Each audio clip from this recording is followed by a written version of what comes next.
Bun găsit tuturor! Eu sunt Cristina.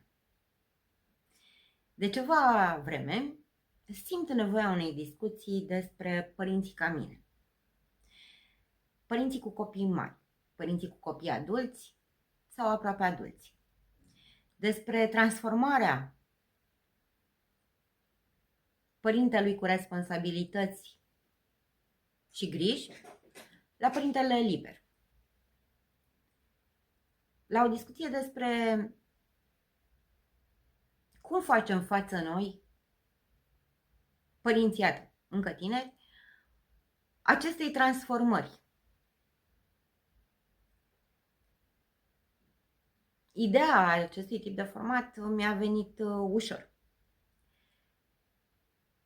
Mi-a fost mai greu până am conștientizat transformările prin care eu, personal, trec.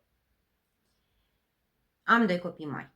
Unul este deja adult, are propriul lui drum în viață.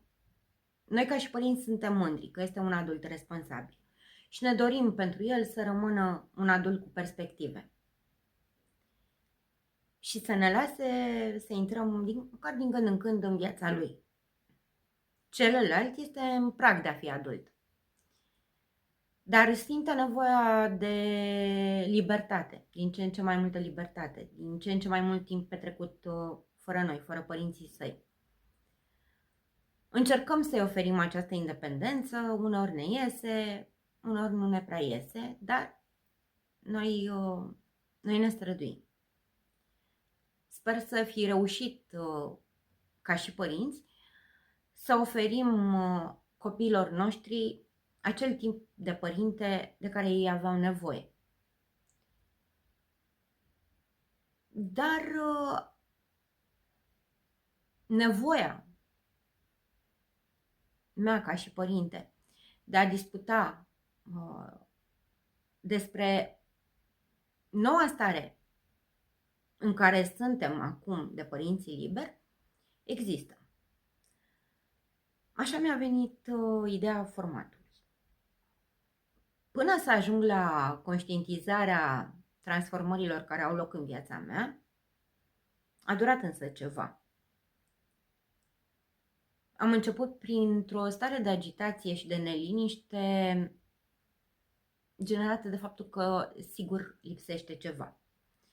Aveam în permanență o grijă că uit ceva, că trebuia să fiu undeva și nu sunt, că trebuia să fac ceva și nu fac.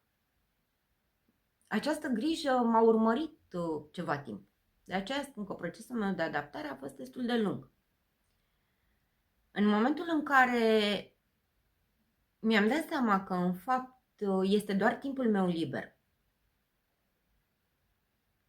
de care nu eram conștientă că există, că este timpul liber care îmi și ajunge și care îmi și rămâne,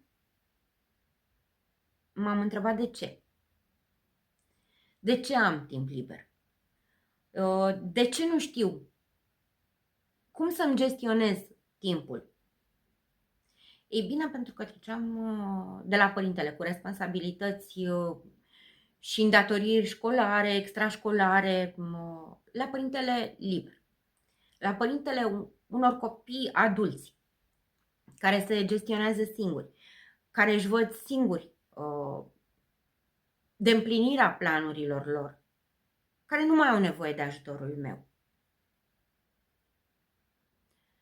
M-a speriat gândul că nu mai au nevoie copiii de ajutorul meu? O să fiu sinceră și o să spun că nu prea. M-am bucurat când am înțeles că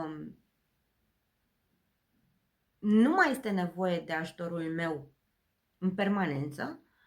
M-am bucurat. M-am bucurat pentru că ei sunt în stare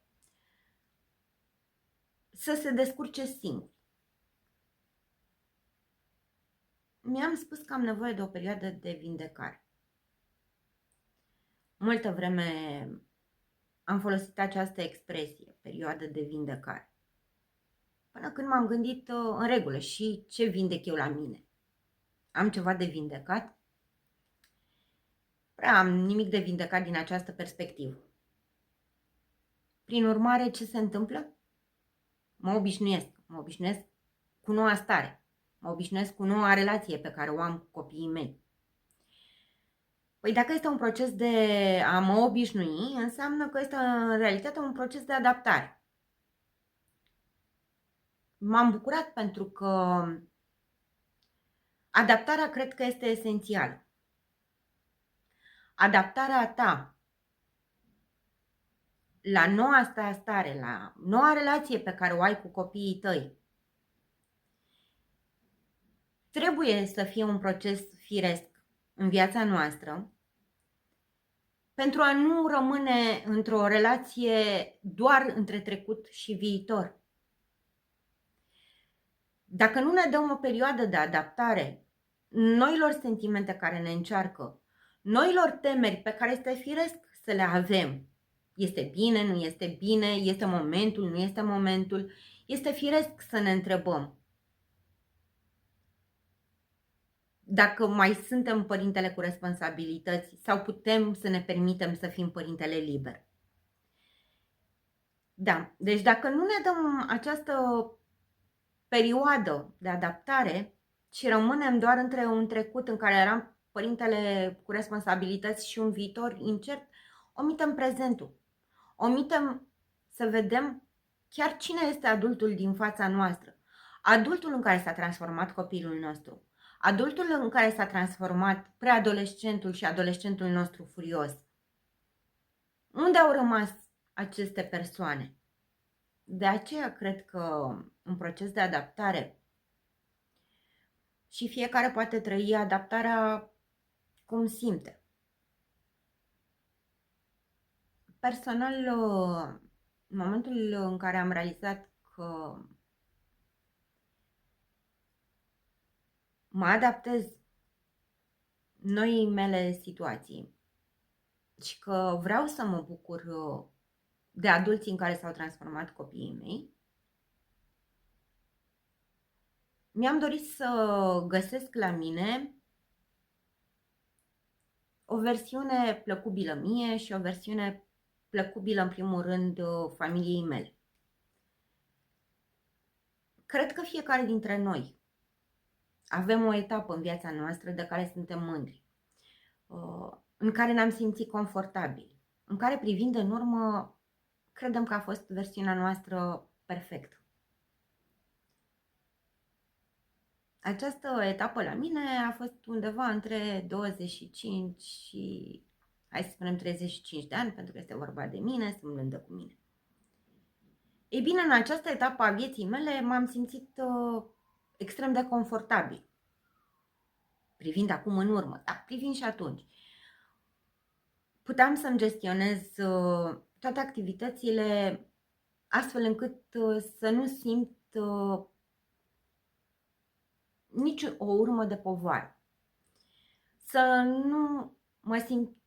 nu simt niciun disconfort. Cred că acea perioadă din viața mea a fost o perioadă perfectă pentru evoluția mea ulterioară. Tot eu cred că nu putem da o putere prefixului re. Nu cred în puterea prefixului re. Nu ne putem regăsi.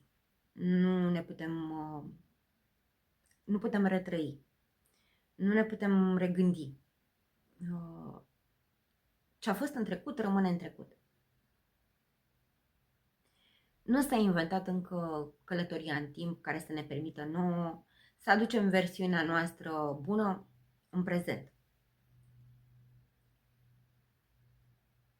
Trecutul este trecut și noi suntem alte persoane. Am evoluat, am involuat, am cunoscut trădări, am cunoscut reușite, am cunoscut eșecuri.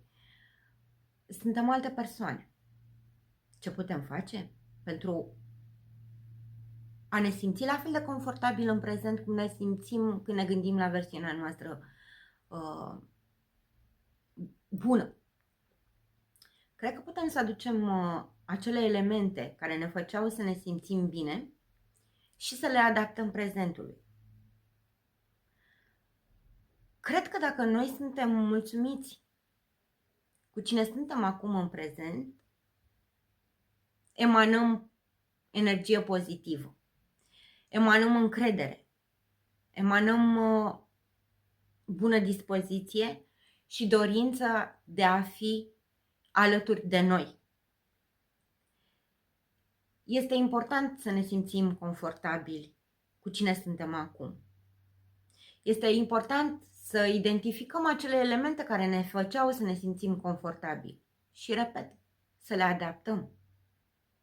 Nu le putem aduce așa cum erau atunci. Este important să ne dăm timp pentru a ajunge la versiunea noastră bună în prezent. Nu are sens să rămânem cu o spaimă că nu mai suntem utili. Vom fi în continuare utili, așa cum și părinții noștri în continuare sunt utili pentru noi. Să nu-mi spuneți că nu vă bucurați când vă sună părinții, chiar și acum, nu? Să vă spună la mulți ani de 1 iunie. La rândul nostru sunăm copiii să spunem la mulți ani de ziua copiilor. Este o relație firească între părinte-copil. Va fi întotdeauna o dependență.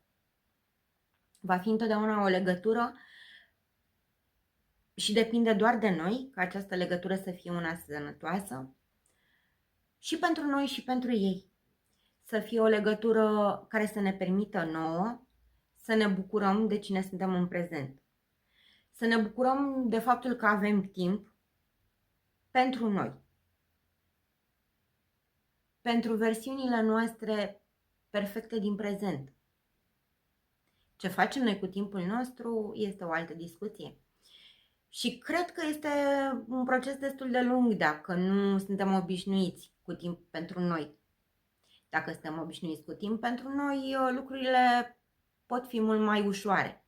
Dar dacă nu suntem obișnuiți cu timp pentru noi, ei bine, putem ca timpul acesta să îl alocăm unei meditații. Ce vrem să facem? Putem să ne acordăm un timp în care să nu știm ce vrem. Nu este nimic în neregulă să nu știi ce vrei.